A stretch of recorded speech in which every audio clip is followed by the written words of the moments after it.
Audlem's my new favourite. Audlem's really nice. Yeah, it's a very compact little town. Village. Well, village, yes.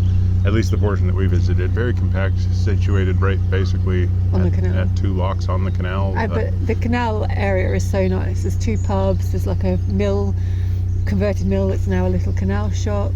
There's a field for George. We're looking out over like rolling hills. Mm-hmm. There's a chip shop, an Indian takeaway, and a co-op. It's like and an perfect. L-sand, so it's just perfect. It is perfect. Of course, the L-sand was blocked, but it was almost totally perfect. And it's nice. One of the pubs is the Shropshire Fly, named after the boats that used to fly up the Shropshire. They were priority boats that were carrying important people, messages, and or goods that were like short-term lifespan. So they were given priority. And they ran 24 hours. 24 hours a day, 4 people on board the boat. They moved really quite fast, and they flew. They were designed for speed. But we didn't go to the pub. We nearly did, but then we got chips instead from the chip shop. Yeah, because they have a first-class chip shop, like a good chip shop. Good, yeah. Yesterday we did some work on the paintwork, and which is why in this video you'll notice that our boat is piebald. It's spotty. Looks like it's got some, like the measles or something. Yeah, it's got red spots all the way down one side on the gunnel and on the front of the boat, which is our red oxide. Yeah. And basically we have a sort of a race today to get up to our next location, so we can stop. Well, not a race, but we need to stop because it's going to rain tomorrow. Yeah. So we need to stop. So we've got the base coat on, not the primer on, and we're going to get the undercoat on today. We're going to go to the place called Hack Green, which I keep reading as Hank Green. And it's only about 3 miles away, but there's the rest of the flight to do. I don't think there's many locks. No, there's 2 locks in this flight, I think, and then there's so that's 13. So this is 14, 15. So there's 2 locks in this flight, and then there's 2 locks at Hack Green. Okay. Which I'm now going to slip up and call Hank Green at some point. But I believe they're just past where we'll actually. Oh, so we won't have to go through. Yeah. So, which is good because the 2 boats have just gone down, including a single-hander, which is fine, but they tend to be a bit slower. So. Yeah, and there's one coming up. So for the 2 locks, it'll be perfectly fine. Once we're through the 2 locks, then we'll just be puttering along at whatever speed they set. And the reason we're going to Hack Green is because Michael wants to visit the. What's it called? The Hack Green secret nuclear bunker. Not so secret. Yeah, it's not a secret anymore. Apparently, it was built to take, it was one of the possible options for putting the luminaries and important select people, and probably whoever else just happened to bribe their way in, if there was ever a nuclear war. But you quite fancy having a look around. I want to know where it is, just in case. I could let you in. All right, should we go? Yeah. So, yeah. Yeah. Just all green in front of us. Today is a nice blue sky day, so it should be really lovely.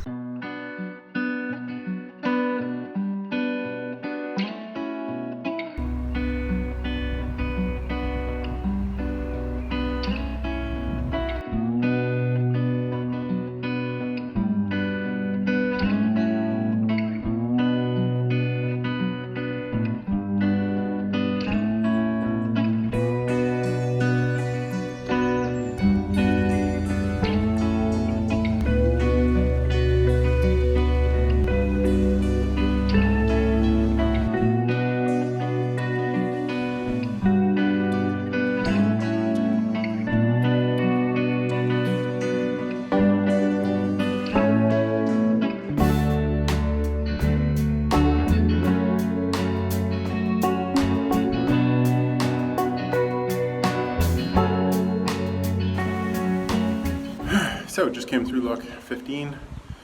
Joe has gone up to 14 to help the boater through. She came into lock 15 as we were coming down, and her drive plate went or something, so she couldn't go into reverse. So she rammed the lock front as a way of stopping, because it was the only option. And then I brought the boat down, our boat down, this one, on my own, with George, sitting up there, sort of on the bench over there, watching. Fun dog. Very helpful, extremely helpful. Lots of moral support and stuff.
So Jojo's had a adventurous day.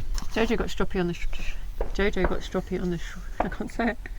She got stroppy on the shroppy. There's I was also very helpful on the shroppy as well. Let's not forget that. yeah, no, Jojo was very helpful to a young lady who came through on her way up the locks, and she had basically something had gone wrong. She had a drive plate failure or something. She couldn't drive in reverse. There was a boat in front of us on the second lock that we went through, so he exited. He came. Yeah. He was a one-hander, so he was a little bit. He's a single-handed. He stopped his boat, came up, shut the gates, went back downstairs, spotted the boat coming, got off his boat, came back, and I was like, "Don't worry, I'll open it." And while he was coming back up to open the gates, and you were telling him to, she was going, "I've got no reverse." So basically she had no brakes, so she's coming into the lock after I opened the gate. She was like, "I've got no reverse. I'm trying to go slow, but I might bang into the thing." Yeah. So she did a bit, which was fine. And then she wanted to get to the water point, which was above the next lock, basically where we'd just come off. So I helped her through the next lock, and then I went up to the moorings and caught her rope to help her in, because she was on her own. And she's very grateful, so she's going to wait there and hopefully get her boat fixed. So that was me being helpful on the shoppy. You had to go down the second lock on your own. Yeah. Did you record anything? A little bit, but there were people who were annoying Jojo. Only one man. Well, there was one man on the mooring yesterday. Basically, men just don't call my wife dearie or love while saying something, patronizing. It doesn't go over well. It's not a good choice. If I was there, I'd be pissed, but They wouldn't have said it to you. No, they wouldn't say it to me. They wouldn't say it within earshot of me, I'm pretty sure. Oh, and there's people shooting over there.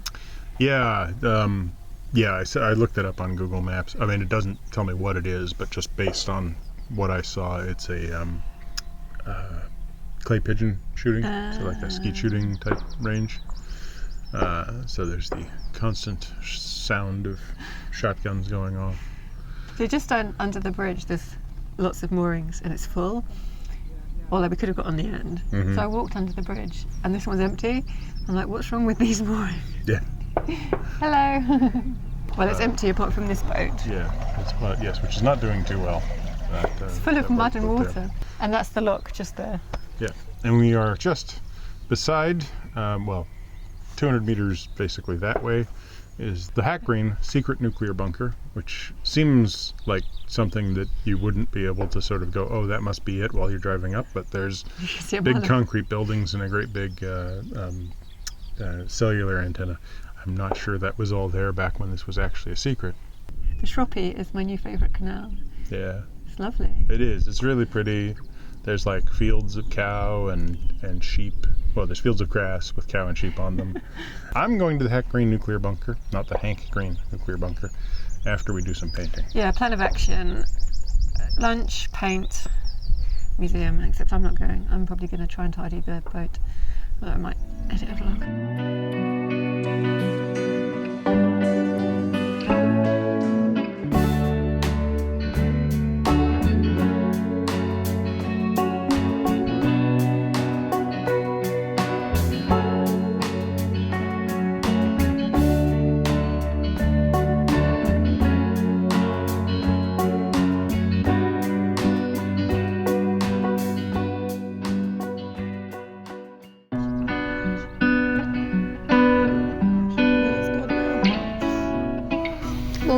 Morning! The geese are saying morning. We're not. I think they're starting to accelerate. There's some geese. Yeah, they're accelerating. There they are. They're taking off. Airborne geese. Flight traffic control has let them go. You were formed this morning. I'm just awake.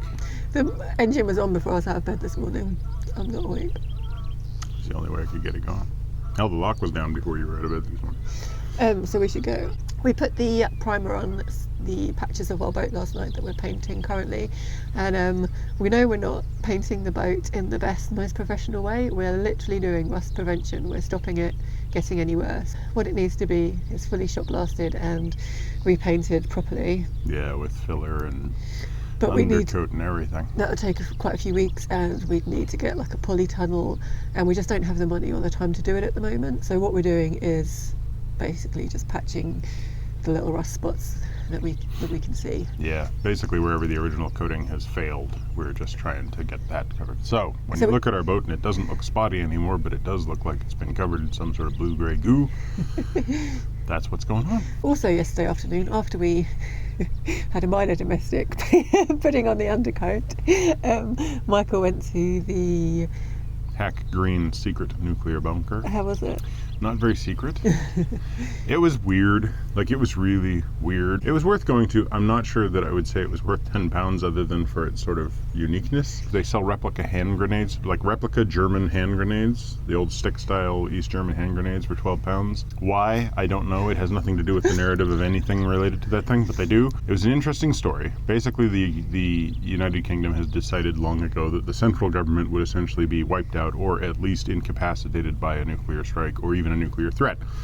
So, if the threat got big enough, control of the government would be handed over to regional commissioners. Regional commissioners would go into these bunkers, and with a secretariat who all lived with them in the bunkers, with a BBC radio station and a few other things set up with like its own air supply and everything. And these would be the command and control and coordination centers for the response to nuclear attack. That in and of itself is kind of interesting. Then what they've done is turned it into a museum to sort of the Cold War as a whole during sort of 60s, 70s, and 80s in England. When was it built then? Oh, it was built in World War II. Like or towards the end of World War II. This has been sort of a bunker site for a long time, and then it was turned into a nuclear bunker as part of the build-up to the Cold War. There's these stuffed mice that the kids are supposed to follow everywhere, and so, you know, it's like, here is a Trident nuclear missile SLBM with a stuffed mouse on it. There's this weird section that's just like the Soviet threat, where there's just this weird like kind of storeroom which has 3 walls of glass, and then there's a bunch of posters about how to load a RPG and fire an AK-47, and then just this guy singing in Russian, and it's just weird. And it's particularly strange because it would have been futile. Yeah. You know, like the reality is they were preparing for something. It was kind of like duck and cover in the States. I don't know if they did that here, but they were sort of preparing and promulgating the idea that this was a survivable event, and it wouldn't have been. It would have been over. You know, if you're here, certainly take a look at it. I don't know that I'd go hugely out of my way to see it, because it's weird. It's like all these sort of large-scale dioramas done up with mannequins. So it's just a little bit strange. There is some interesting stuff hanging around, but a lot of it doesn't have any context. But apart from that, there's quite a nice mooring. Yeah.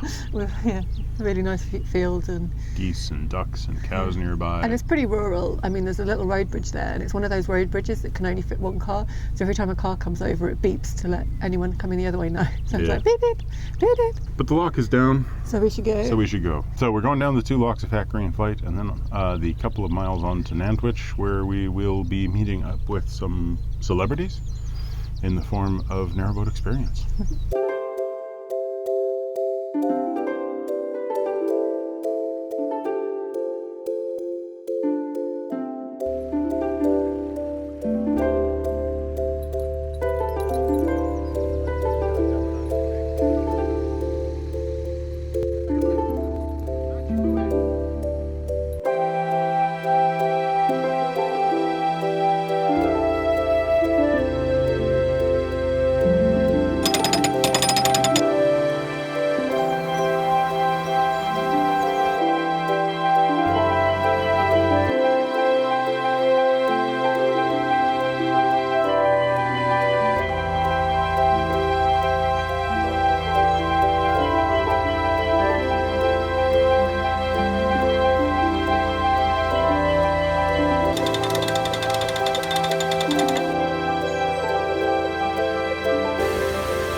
somewhere.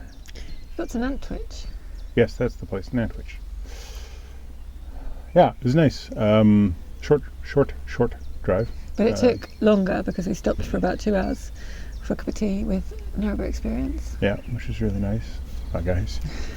Gonna have a couple of days in Nantwich, preparing for the turn down the mighty Clangoffin. Yeah, it's exciting times. Yeah, towards the terrifying Ponk Vista Aqueduct that I no doubt pronounced incorrectly. No, Michael was going to try and get a bus to Crewe so he can finally watch Avengers Endgame. and hopefully you'll manage to avoid spoilers for the next 2 hours. So yeah, we're moored in front of some houses. Just shy of the aqueduct, which is supposed to be quite a nice iron or steel aqueduct, like a metal aqueduct. It is supposed to be pretty good, so we might have to take a walk up. We basically stopped in the first mooring we found. But Yeah, I do wonder about the fact that it's completely empty. I think it's fine. we're here now. I don't Alright. see any reason for it to be, not ideal. We'll let you know if the next one's better. Or if it turns out that there's somebody in one of these two buildings here who is like a drum guy.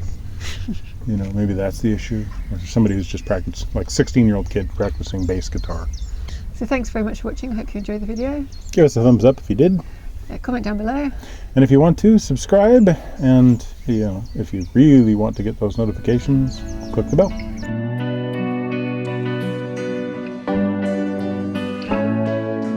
So we've got the base coat on. We want to get the primer on today once we've stopped. The We're undercoat. The undercoat. It's a little confusing. Oh, the base coat is the primer. Yeah.